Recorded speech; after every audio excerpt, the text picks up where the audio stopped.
Apa bacaannya? Ada dua jenis bacaan. Satu di Al-Baqarah ayat yang 255, dikenal dengan ayat kursi. Dibiasakan baca itu pasca sholat setelah zikir yang 3 kemarin. Anda baca Allahu la ilaha illa huwal hayyul la ta'khudhuhu sinatun, dan seterusnya sampai dengan ke ujungnya. Ayat yang disebut ayat kursi, permohonan berlindung kepada Allah Subhanahu wa taala. Orang yang membiasakan baca ayat kursi, baca ayat kursi, baca ayat kursi, maka ayat itu akan. Baik, Bapak dan Ibu sekalian, saya mau bicara umum dulu ya sebelum masuk ke sini. Fokus baik-baik. Sejak saat manusia pertama diciptakan oleh Allah, kemudian disampaikan misi kehidupannya, tugas hidupnya, di hadapan para malaikat dan jin pada saat itu, seperti pernah sering saya sampaikan bahkan di tempat ini, maka terjadilah kemudian satu peristiwa. Manusia ini punya keunggulan, diberikan bekal pengetahuan, dan ditugaskan membawa misi ke bumi. Quran surah kedua Al-Baqarah ayat 30. Wa idh qala rabbuka lil malaikati inni ja'ilun fil ardi khalifah. Siapa yang ditunjuk? Manusia, Adam namanya.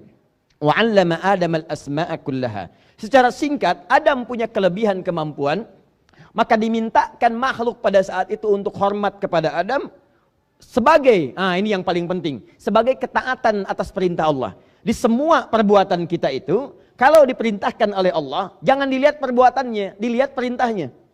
Kalau bukan perintah Allah, gak usah kita kerjakan, cuma karena perintah kita lakukan. Diminta semua sujud. Quran surah kedua Al-Baqarah ayat 34. Saya mulai dari yang keempat dulu.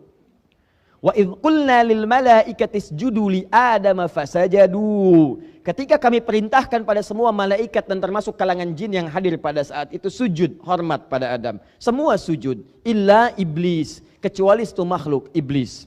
Iblis. Satu makhluk ini.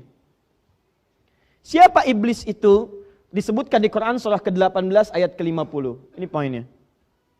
Surat ke-18, surah ke-18 Al-Kahf ayat ke-50, paling kanan di pertengahan. Redaksinya awalnya sama dengan yang ini, cuma keterangan akhirnya berbeda. Wa idh qulna lil malaikati isjudu li Adama fasajadu illa iblis, sama persis. Ketika kami perintahkan pada semua malaikat dan jin untuk sujud hormat pada Adam, semua sujud hormat kecuali iblis. Siapa iblis? Kana minal jinni fa fasaqa an amri rabbi. Dia termasuk kalangan jin yang menyimpang dari ketentuan dan perintah Allah, jin yang fasik. Jin fasik. Fasik lawannya taat. Taat itu artinya taat pada perintah Allah. Artinya sebelum jin ini fasik, dia taat. Awas, hati-hati. Dia taat. Cuma dia saat itu tidak mau sujud, melanggar ketentuan Allah. Ditanya, diklarifikasi. Mudah bagi Allah untuk mengatakan kamu sombong. Aba wastakbar. Tapi kalau kemudian keluar dia langsung dari Allah, kamu sombong. Kamu tidak mau sujud karena sombong. Dia bisa mengatakan, saya tidak kok. Maka caranya kata Al-Quran, perhatikan. Allah langsung menyampaikan klarifikasi lewat lisan jin ini supaya terdengar langsung oleh makhluk dan nanti dia tidak akan mengelak dari perbuatannya. Maka turun Quran surah ke-7 Al-A'raf dari ayat 11 sampai dengan 13-nya. Qala ma mana'aka alla tasjuda idh amartuk. Hei, kenapa kamu tidak mau sujud ketika aku perintahkan? Bukan sujudnya yang penting, tapi perintahnya. Ini perintah saya. Anda pun dalam sholat, kalau nggak mau sujud itu terserah. Anda sholat, tidak sholat, Allah nggak butuh dengan sholat Anda. Cuma ini perintah. Ketika Allah perintahkan, kita lakukan. Kata Allah, bukan karena sujudnya. Sujud itu nggak terlalu penting bagi saya. Ini perintah saya. Kenapa kamu nggak taat perintah saya? Apa jawabannya? Ana khairun minhu. Khalaqtani min narin wa khalaqtahu min tin. Saya lebih hebat dibandingkan dia. Kau ciptakan saya dari api, dia dari tanah. Tidak levelnya. Yang dari tanah itu harus disujudi oleh yang dari api. Api lebih hebat dibandingkan dengan tanah. Qala fakhruj, keluar kamu dari sini. Maka muncul, terlapisi dia oleh kesombongan-kesombongan. Sesuatu yang baik ditutup oleh yang jelek disebut dengan balasa. Yang tertutup ya disebut dengan iblis. Kalau yang jelek, aurat terbuka, jelek ditutup dengan yang baik, maka disebut dengan labisa. Tertutupnya disebut dengan libas. Makanya pakaian disebut libas. Karena pakaian menutup aurat yang tidak mau terbuka keluar. Tapi kalau yang baik ditutup oleh yang jelek, taat ditutup oleh fasik, maaf, rendah hati ditutup dengan sifat sombong, kejujuran ditutup oleh dusta, maka berubah kalimatnya di balasa, yang tertutup disebut dengan iblis. Makhluk ini disebut dengan iblis karena tertutup oleh sifat-sifat kesombongan pada saat itu. Yang jadi pertanyaan, ketika tertutup dengan kesombongan itu apa yang dia kerjakan pada saat itu? Karena sombong telah melekat pada dirinya, maka hidayah sulit datang kepadanya. Karena itu Allah haramkan sifat sombong, karena kalau sudah sombong melekat pada diri makhluk, maka sulit mendapatkan hidayah dari Allah Subhanahu wa taala. Orang sombong itu dapat nasihat susah, Pak. Diingatkan sulit. Karena itu Allah menyampaikan dalam hadis qudsi, diharamkan kesombongan. Kesombongan, keagungan itu jubahku. Siapa yang berupaya untuk mendapatkan jubahku, mengenakan jubahku, maka haram bagi yang mencium bau surga. Nah, saya ingin teruskan, karena dia sudah sombong, padahal dia punya peluang untuk bertobat. Tapi karena tertutup dengan kesombongan, dia mengatakan, aku akan buktikan bahwa aku akan lebih hebat dibandingkan dengan Adam. Apa pembuktiannya? Saat Adam dimasukkan ke dalam surga, dia mengajukan permohonan kepada Allah. Ya Allah, beri kesempatan saya untuk menggoda Adam. Maka aku akan buktikan, aku lebih hebat dibandingkan dengan Adam. Maka Adam dimasukkan ke dalam surga, Quran surah kedua ayat 35. Wa qulna ya Adam uskun anta wa zawjukal jannah. Tahan.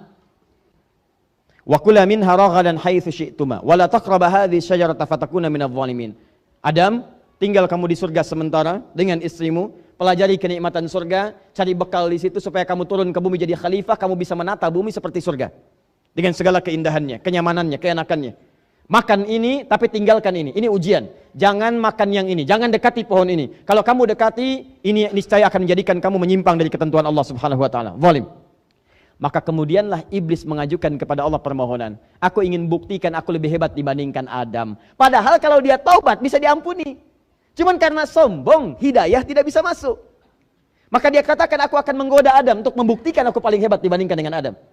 Maka dia ajukan permohonan, dikabulkan pada satu oleh Allah untuk memberikan isyarat pada anak cucu Adam kemudian hari bagaimana cara mengatasi godaan-godaan iblis itu.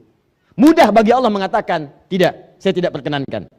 Tapi kalau tidak diperkenankan pada saat itu, kita tidak punya pengetahuan, tidak punya pengalaman bagaimana cara menaklukkan iblis saat Adam dan anak cucunya turun ke bumi untuk menjalani misi kehidupan di bumi sebagai khalifah. Karena itulah kemudian iblis mulai menggoda Adam, saat menggoda itulah namanya berubah.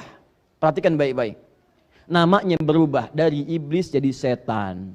Di sini saya perlambat keterangannya. Ya, maaf tadi saya agak cepat sampaikan supaya cepat sampai ke tujuan. Perhatikan baik-baik. Saat belum mulai menggoda Adam, baru terkontaminasi, namanya iblis. Tapi saat mulai menggoda, dia berubah nama jadi setan, asy-syaitan. Quran surah ke-2 Al-Baqarah ayat ke-36. Perhatikan ayatnya. Fokus, saya agak lambatkan. Paling kiri agak sedikit ke bawah. فَأَزَلَّهُمَا الشَّيْطَانُ عَنْهَا فَأَخْرَجَهُمَا مِمَّا كَانَا فِيهِ. Maka setan mulai menggelincirkan Adam. Kalau tergelincir itu jatuh ke atas ke bawah? Pasti ke bawah. Tidak ada orang jatuh ke atas. Pasti ke bawah. Alhamdulillah. Jatuh ke bawah. Surga ada di mana? Di atas, di langit. Baik, di bawah langit ada apa? Bumi. Ini bahasa kiasan. Tadi di balaghah namanya majaz. Bahasa yang sangat indah. Terpeleset dari langit turun ke bumi. Ini bahasa kiasan. Maksudnya digodalah Adam itu dipelesetkan oleh Adam sehingga menjauh dari dipelesetkan oleh setan sehingga menjauh dari ketaatan kepada Allah Subhanahu wa taala. Secara singkat, iblis mulai menggoda Adam. Ketika menggoda Adam itulah berubah nama dari iblis jadi setan. Apa itu setan? Dari kata syaitan. Kita akan masuk pada inti bahasan kita. Fokus ya. Kita mulai di sini. Saya mau menulis di sini. Mohon izin saya tanya dulu. Ini kelihatan, Bu? Oh, jelas tidak, belum saya tulis ya. Kalau kelihatan bagus ya. Baik. Saya tulis dulu ya. Saya tulis dulu. Shin, ta, nun. Nah, sekarang kelihatan? Tidak juga. Masya Allah. Baik, saya boleh pinjam penghapus? Saya saja biar ya. Nah, saya hapus yang ini ya. Ini sudah diterangkan. Terutama yang sudah diterangkan. Saya hapus yang ini. Saya tulis agak besar ya supaya kelihatan. Nah, ya. Kalau nggak kelihatan juga dengan cara apa lagi saya mesti menulis? Syaitana. Kelihatan sekarang? Alhamdulillah. Perhatikan. Syaitan asalnya dari kata syaitana. Syaitana berarti yang menjauhkan dari segala nilai kebaikan. Yang menjauhkan, asal artinya ini, dari segala nilai kebaikan, dari segala kebaikan.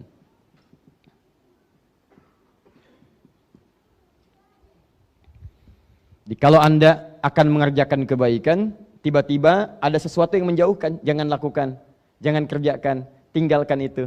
Itu pekerjaannya saat membisiki Anda atau mengajak Anda menjauh disebut dengan syaitana. Kalau syaitana ini melekat pada satu benda atau makhluk, hidup ataupun mati, atau dimanfaatkan untuk menjauh dari nilai kebaikan, maka berubah kemudian makhluknya berubah dari syaitana jadi syaitan.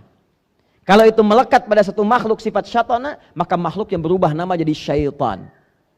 Jadi syaitan artinya makhluk atau sosok atau bahkan sifat yang menjauhkan seorang hamba dari segala nilai-nilai kebaikan. Ini sifatnya.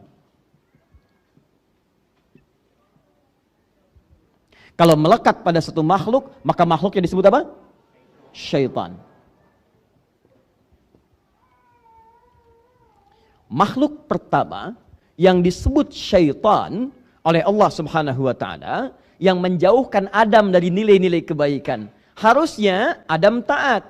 Harusnya yang dilakukan oleh Adam, ini makan yang ini, makan yang itu. Nikmati ini, jauhi pohon ini, jauhi. Kata syaitan, dekati, dekati, dekati.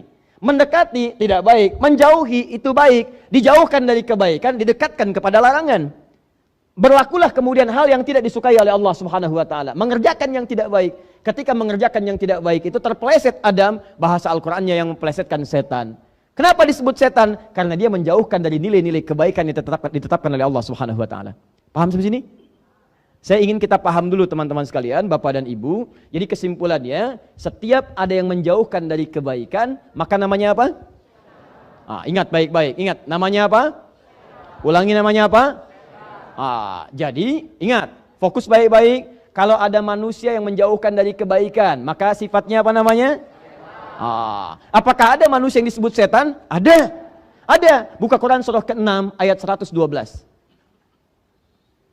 Quran surah ke-6 ayat 112. Fokus baik-baik. Al-An'am ayat 112, paling kiri sebelah atas. Ya. Awal juz yang ke-8. Wa kadzalika ja'alna likulli nabiyyin aduwwa syayatinal insi wal jin yuhi ba'dhum ila ba'dhin zukhrufal qawli ghurura. Ada ayatnya? Demikianlah kami tetapkan, kami jadikan bagi setiap nabi itu punya musuh. Siapa musuhnya? Golongan-golongan setan. Apa yang dimaksud setan? Tadi saya kembalikan, yang menjauhkan dari nilai-nilai kebaikan. Saya tanya pada Bapak dan Ibu, maaf ya, saya tanya dulu sebentar. Kalau Nabi ngajak pada kebaikan atau keburukan? Pasti baik. Ayo sholat, ayo berkata yang baik, ayo jujur, ayo tawadhu, rendah hati, ayo terapkan nilai kebaikan dalam kehidupan masyarakat, jauhkan dari korupsi, jauhkan dari dusta, jauhkan dari fahsya, jauhkan dari yang kotor, semua baik. Cuma dia punya lawan, lawannya disebut dengan setan. Kenapa disebut setan? Karena saat Nabi mengajak pada yang baik, dia mengajak pada yang buruk. Gak benar itu, korupsi aja yuk korupsi. Gak benar itu, bohong aja yuk bohong. Gak benar itu, jorok aja yuk jorok. Ketika para Nabi mengajak pada kebaikan, maka lawannya mengajak kepada keburukan. Lawannya mengajak pada keburukan punya sifat yang melekat dengan nama yang sama, setan. Yang paling bahaya ketika disebutkan setannya disebut syayatinal insi wal jin. Setan dari kalangan manusia. Jadi sifat ini mengajak pada kejelekan ini bukan hanya melekat pada diri iblis yang asalnya jin, tapi juga bisa berpotensi melekat pada manusia. Jadi ada manusia wujudnya manusia, tapi membawa misi-misi setan, yaitu menjauhkan ketaatan dari Allah Subhanahu wa taala. Hati-hati. Dan ini yang paling susah, setan manusia lebih susah menghadapinya dibandingkan dengan setan jin dari kalangan iblis. Paham sampai sini? Pengantarnya paham? Saya cek ibu kalau paham. Saya cek dulu ya. Ibu kalau malam-malam mau tahajud, begitu ibu mau sholat, papa mengatakan, Mama, gak usah tahajud dulu. Sini temani papa nonton bola. Masya Allah. Jadi papa saat itu sedang menjadi? Bukan saya yang bilang ya. Bukan saya, istri bapak sendiri. Bukan. Papa saat itu sedang menjadi terbisiki oleh jin sehingga seakan-akan mengarahkan fungsi setan. Saya tidak pernah mengatakan papa sedang menjadi setan. Hati-hati ya, hati-hati. Jangan salah menyimpulkan sekarang, banyak pernyataan-pernyataan yang kalau dikaji dari ilmu mantik, premisnya salah. Sehingga kesimpulannya tidak tepat. Awas, atau ada yang premisnya benar, cuman kesimpulannya salah. Premis itu pengantarnya, 1, 2 benar, kesimpulan salah. Contoh paling gampang begini. Ya, antum nama siapa? Agung. Lihat sini. Agung suka pisang. Monyet suka pisang. Ya, saya ulang. Agung suka pisang. Monyet suka pisang. Maka Agung sama dengan, tuh kan salah kan kesimpulannya. Salah kesimpulannya. Maka Agung sama-sama suka pisang gitu. Kalau antum katakan Agung sama dengan monyet, antum yang salah. Nah, itu banyak, itu kalimat seperti sederhana, tapi sekarang jadi permainan. Pilih mana, muslim yang koruptor atau non muslim yang jujur. Tuh kelihatannya benar, tapi dahsyat pengaruhnya. Itu premisnya salah. Dalam ilmu mantik keliru. Pilih mana, muslim yang koruptor atau non muslim yang jujur. Anda kalau ingin membandingkan dua-duanya mesti apple to apple, bandingkan apel dengan apel. Kalau ingin bandingkan non muslim yang jujur, bandingkan pula dengan muslim yang jujur. Yang tidak jujur bandingkan dengan yang tidak jujur lagi, sehingga seimbang perbandingannya. Apa tidak ada 200 juta lebih di Indonesia muslim yang jujur? Tuh, kalimat seperti itu kelihatan sederhana tapi dahsyat itu, pengaruhnya luar biasa. Nanti ada ayatnya di Quran surah ke-2 Al-Baqarah ayat 204, paling kiri sebelah atas. Hati-hati. Kata Al-Quran, ada orang-orang ketika bicara, kata-katanya begitu menarik, retorikanya begitu cantik, tapi maksudnya itu menjerumuskan Anda pada keburukan. Wa minan nasi may yu'jibuka qawluhu fil hayatid dunya wa yushhidullaha 'ala ma fi qalbihi wa huwa aladul khisam. Ada di antara orang-orang kata-katanya begitu bagus, kadang-kadang membawa nama Allah, ya. Masya Allah, semua agama sama, menuju pada Tuhan yang sama, cuman caranya beda-beda. Ayatnya diambil, ini Al-Baqarah ayat 62, dipotong ayatnya, seakan-akan semuanya benar, padahal dia musuh yang paling nyata. Agung, baik. Kita belum mulai. Sekarang perhatikan baik-baik. Lihat sini, lihat. Tadi setan dari kalangan siapa satu? Jin. Awas, hati-hati ya, jin. Lihat cara kerjanya. Saya terangkan ini dulu, nanti baru ke sini sehingga Anda paham. Nanti di ujung baru Anda mengerti apa yang saya maksudkan. Ya. Satu jin. Kedua apa tadi? Manusia. Ins, ya, al-ins. Fokus. Apa artinya jin? Awas. Ini selalu satu paket di Al-Quran, selalu satu paket. Seringkali jadikan sepaket. Setiap ada jin, ada ins. 18 kali pasangan ini disebutkan dalam Al-Quran. Ya ma'syaral jinni wal wa ma khalaqtul jinna wal. Dan kalau ini dijamakkan, ini ikut jamak. Ini jamaknya jinnah, jinnatun. Ini jamaknya nas, nasun. Disebutkan 241 kali. Begitu jinnah disebut, nasnya ikut. Minal jinnati wan nas. Perhatikan baik-baik. Ini jin, ini ins. Dalam bahasa Arab, satu kalimat yang dimulai dengan huruf jim dan nun itu menunjukkan sosok yang tidak nampak, tersembunyi. Tidak nampak, tersembunyi. Contoh, setiap ada jim dengan nun di awalnya, itu menunjukkan yang tidak tampak. Surga apa bahasa Arabnya? Jannah. Kenapa disebut jannah? Karena saat ini belum nampak dalam pandangan kita. Ibu di dalam rahimnya ada janin kalau mengandung. Kenapa disebut janin? Karena tidak nampak dalam kasat mata kita. Apa pernah ada seorang perempuan mengandung kelihatan dari luar? Itu lihat janinnya gerak-gerak. Tidak nampak. Jin kenapa disebut dengan jin? Karena saat diciptakan fitrahnya tak nampak dalam pandangan kita. Jadi fitrah jin itu saat diciptakan tersembunyi. Tidak ada jin yang senang nampak. Makanya kalau ada jin melakukan penampakan, itu jin sedang keluar dari fitrah. Jin bermasalah, Pak. Yakin, jin bermasalah. Ya. Yang paling banyak masalah adalah manusia-manusia yang cari penampakan jin. Itu pasti lebih punya masalah. Pasti itu. Ya, hindari orang itu. Karena dia mencari jin yang bermasalah. Maka manusia itu pun akan mendapatkan masalah. Awas hati-hati karena fitrah jin tersembunyi. Saya turunkan pada Anda. Itu punya 3 arti. 1 tidak nampak. 2 kasar. Tidak ada jin yang sopan.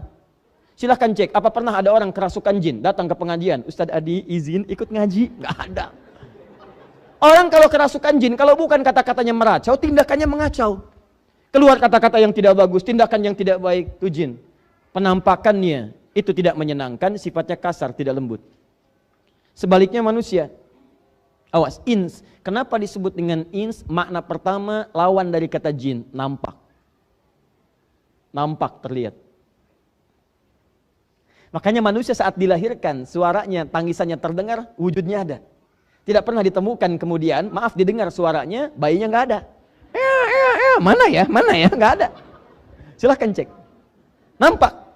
Karena itu fitrah manusia dalam kehidupan itu selalu nampak. Jadi kalau ada manusia senang sembunyi-sembunyi, maka dia sama dengan? Bukan tuh kan?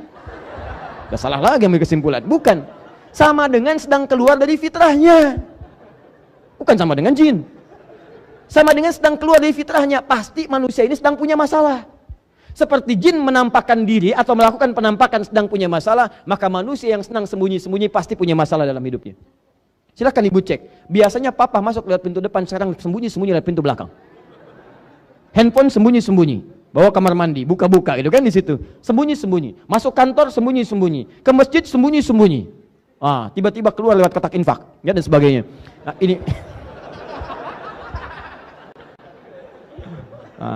ini menunjukkan pasti manusia itu punya masalah.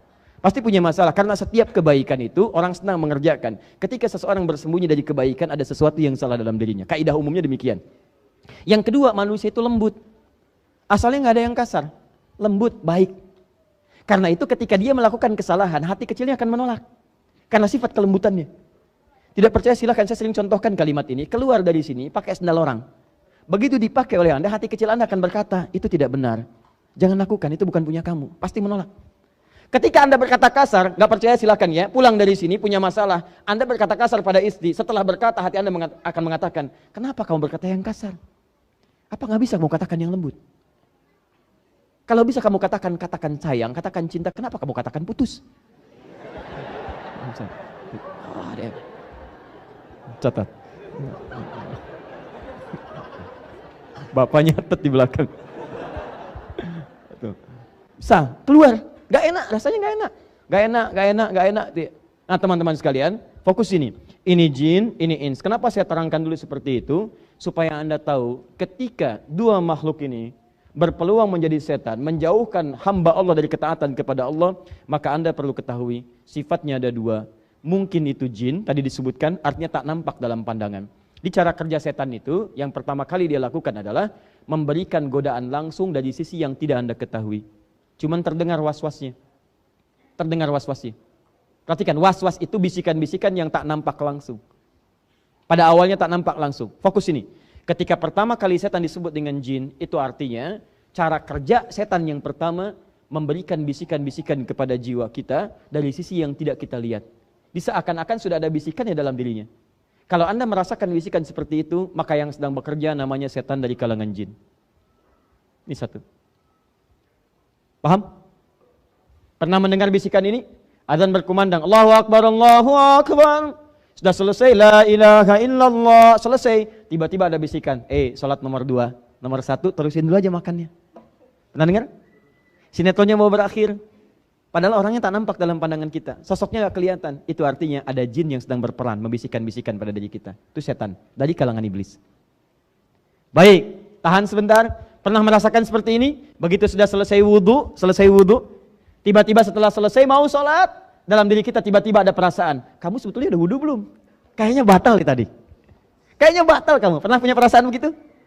Nah, pertanyaan saya, kelihatan gak yang membisikkan itu? Enggak, itu jin. Setan dari kalangan jin. Baik, pernah punya perasaan begini setelah ibu pulang dari mall, sampai ke rumah, ngobrol malam dengan suami, tahu nggak tadi ada tas bagus banget saat di mall? Pernah begitu? Nanti suami ibu mengatakan, mah, tas itu kan fungsinya cuma untuk menampung barang-barang yang ringan, ada uang, ada kartu, ada macam-macam, ada mushaf, sederhana nggak apa-apa mah, yang penting bisa mengantarkan mama ke surga. Kata mama, iya Pak ya, betul. Tapi yang tadi juga bagus kok Pak, bisa mengantarkan ke surga. Anda pulang dari pasar, ada barang yang diingat. Anda pulang dari mall, ada barang yang ingin dibeli. Tidak terbeli, masuk dalam pikiran. Pernah begitu? Baik, itu setan, ada setannya, kalangan jin. Fokus, awas hati-hati. Pernah menemukan DKM berselisih di masjid? Pernah, itu ada setan. Setan dari kalangan jin. Awas hati-hati. Pernah antum di kantor ada dorongan-dorongan untuk berbuat yang tidak pantas?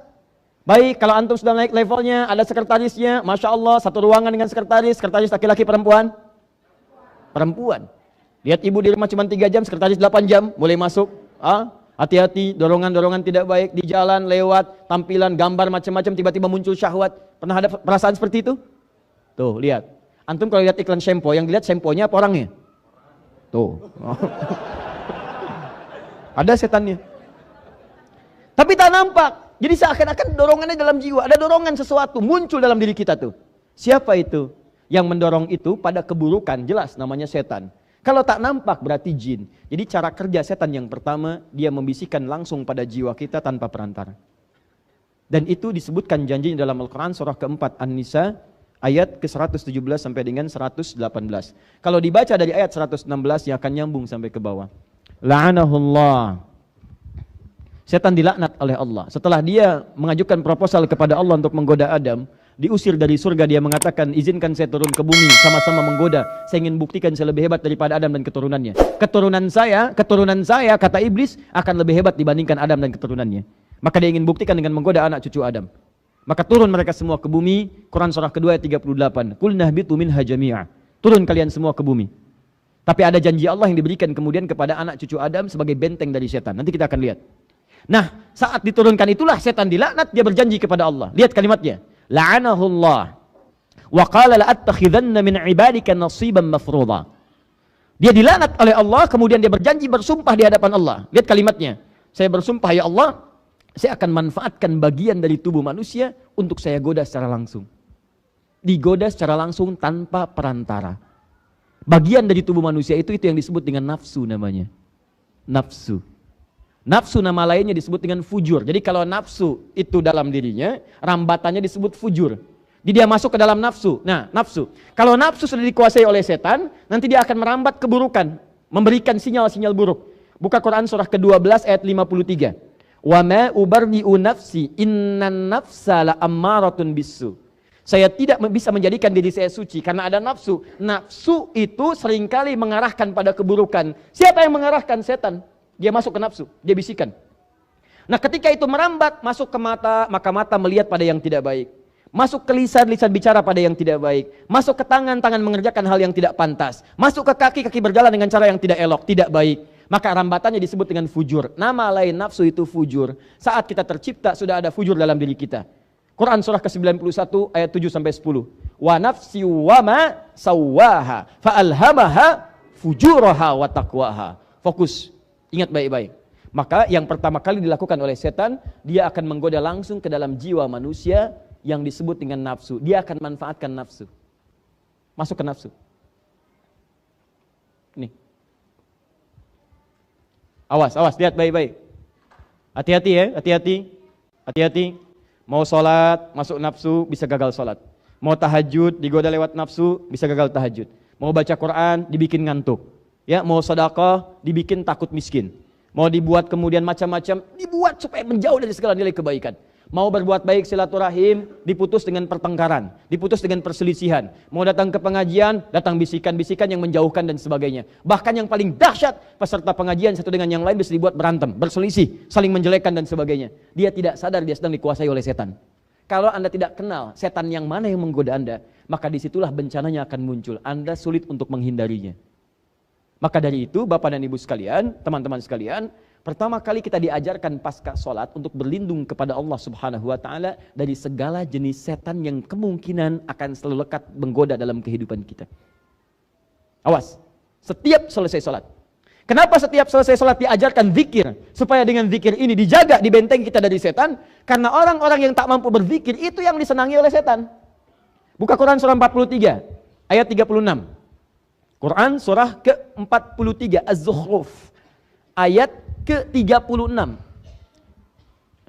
Wa may ya'shu an dzikrir rahmani nuqayyid lahu syaitana.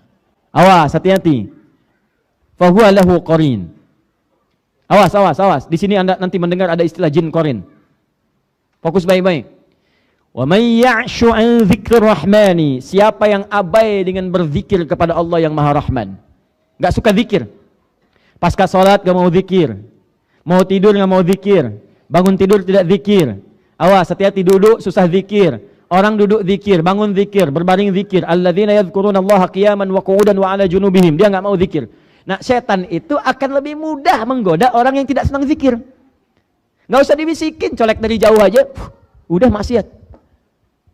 Paling senang siapa yang abai dengan zikir, bermohon mendekat kepada Allah Ar-Rahman, tidak ingat dengan Allah Ar-Rahman, awas, nuqayyid lahu syaitana, maka dia berpeluang dilekatkan pada dirinya setan. Dekat dengan dia. Jadi kalau Anda ingin lihat teman-temannya setan, gampang, lihat orang yang anti zikir. Lihat orang yang tidak suka berzikir. Zikir itu banyak zikir. Salat itu zikir. Salat itu zikir. Dalilnya Quran surah ke-20 ayat ke-14. Innani anallahu la ilaha illa ana fa'budni wa aqimis salata li dzikri. Saya Allah, tidak ada Tuhan selain saya, sembah saya. Bagaimana cara menyembahnya Allah? Cara menyembah kepada Allah, cara menyembah kepada Allah, lihat. Tunaikan solat sebagai zikir kepadaku. Di orang yang tidak pernah senang dengan solat, gak senang solat, itu tandanya orang itu mudah untuk dilekati oleh setan. Makanya panggilan solat yang tidak disenangi oleh setan, sangat tidak disenangi. Lihat hadisnya di Abu Daud.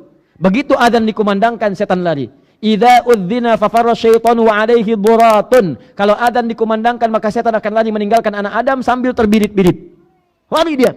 Makanya jangan heran, Anda jalan dengan teman Anda non-muslim, adzan berkumandang, yang non-muslim bisa berkata, Mas, apa enggak sholat dulu, kan sudah adzan. Setannya lari, sedang tidak ada.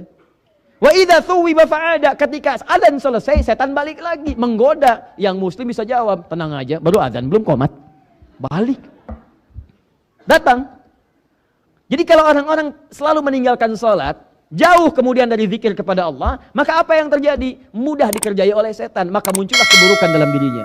Bentuknya bisa dua, bisa fahsya, pornografi, porno aksi, LGBT, kata-kata jorok, hal-hal yang buruk, itu disebut dengan fahsya. Bisa mungkar, hoax itu mungkar, dusta itu mungkar, berselisih itu mungkar, merampok mungkar, membunuh apalagi mungkar. Makanya ketika Anda sholat, apa faedahnya? Menekan setan dan menjauhkan perbuatan fahsya dan mungkar. Turun Quran surah ke-29 ayat ke-45. Innas sholata tanha anil fahsyai wal munkar. Tuh, lihat, cek. Maaf Bapak Ibu, bacaan Al-Quran termasuk zikir. Apa dalilnya? Quran surah ke-15 ayat 9. Paling kanan pertengahan. Inna nahnu nazzalna dzikra wa inna lahu lahafizun. Kata Allah, kami yang telah turunkan Al-Quran sebagai zikir. Zikir. Dan kami yang menjaga Al-Quran itu. Bahkan kalau Anda bukan sekedar baca menggunakan mushaf, Anda menghafalkannya. Hafalkan yang pendek-pendek dulu, hafalkan yang mudah-mudah dulu. Begitu Anda hafalkan, Anda ulang-ulang. Itu saat mengulang bacaan Quran, Anda sedang berzikir. Karena penghafal Quran disebut sedang berzikir. Quran surah ke-54, ayat 17, ayat 22, ayat 32, ayat ke-40. Walaqad yassarnal Qur'ana lidzikri fahal mim muddakir. Kami mudahkan Al-Quran untuk diingat, dihafalkan. Ketika Anda menghafal Quran sedang disebut sebagai zikir. Zikir, zikir, zikir. Nah, jadi kalau Anda sering baca Quran, apalagi sering menghafal Quran, membacakan ayat-ayat pendek yang dihafal, surah-surah pendek, begitu lekat dengan Quran, salah satu manfaatnya, Anda akan langsung dijaga oleh Allah dari lekat-lekat setan yang mungkin menggoda kehidupan Anda. Singkatnya, kalau ingin dibentengi oleh Allah langsung dari setan, di antara caranya, maka rajinlah berzikir. Di antara zikirnya, cari ayat-ayat Quran, surah-surah Quran, yang saat dibacakan, memohon perlindungan langsung kepada Allah supaya dijauhkan dari godaan setan ini. Karena sepanjang hidup, maaf ya, selama kita hidup, mustahil kita bisa menghindar dari godaan setan. Tapi kita bisa membentengi diri kita dari setan supaya dia lemah untuk menggoda diri kita. Paham sampai sini? Nah, sekarang pertanyaannya, Ustadz, kalau Ustadz katakan ada surah-surah dalam Al-Quran yang saat kita baca akan dilindungi oleh Allah kita dari godaan-godaan setan, surat apa saja itu? Bagaimana cara mengamalkannya? Maka disebutkanlah di contohnya Abu Daud, nomor hadis 1523, juga An-Nasai, nomor hadis 1337. Apa bacaannya? Ada dua jenis bacaan. Satu, di Al-Baqarah ayat yang 255, dikenal dengan ayat kursi. Dibiasakan baca itu pasca sholat, setelah zikir yang 3 kemarin. Anda baca Allahu la ilaha illa huwal hayyul la ta'khudhuhu sinatun Dan seterusnya sampai dengan ke ujungnya. Ayatnya disebut ayat kursi, permohonan berlindung kepada Allah Subhanahu wa taala. Orang yang membiasakan baca ayat kursi, baca ayat kursi, baca ayat kursi, maka ayat itu akan melempar setan yang menggoda dia di sekitarannya. Bukan tidak menggoda, sebelum menggoda Allah jauhkan. Sehingga seakan-akan Anda tidak tergoda. Mau sholat, orang lain sudah adzan, masih nunggu qomat. Anda sebelum adzan sudah siap-siap. Karena setan gak punya kemampuan menggoda Anda. Ya ini kelihatan seperti biasa, tapi kalau Anda biasakan, Allahu la ilaha illa wal hayyul qayyum, la ta'khudhuhu sinatun wa la naum, lahu ma fis samawati wa ma fil ardh, sampai dengan ujungnya, maka kebiasaan itu akan bersemayam dalam diri Anda, menjadikan Anda terlindungi. Begitu setan akan menggoda, maka dijauhkan oleh Allah Subhanahu wa taala. Silahkan cek hasilnya. Kalau nggak percaya silahkan cek hasilnya. Ayat itu akan melempar setan seketika. Lempar. Ya, kalau dia nggak mau menjauh, lempar sekalian dengan kursinya, bukan dengan ayatnya saja.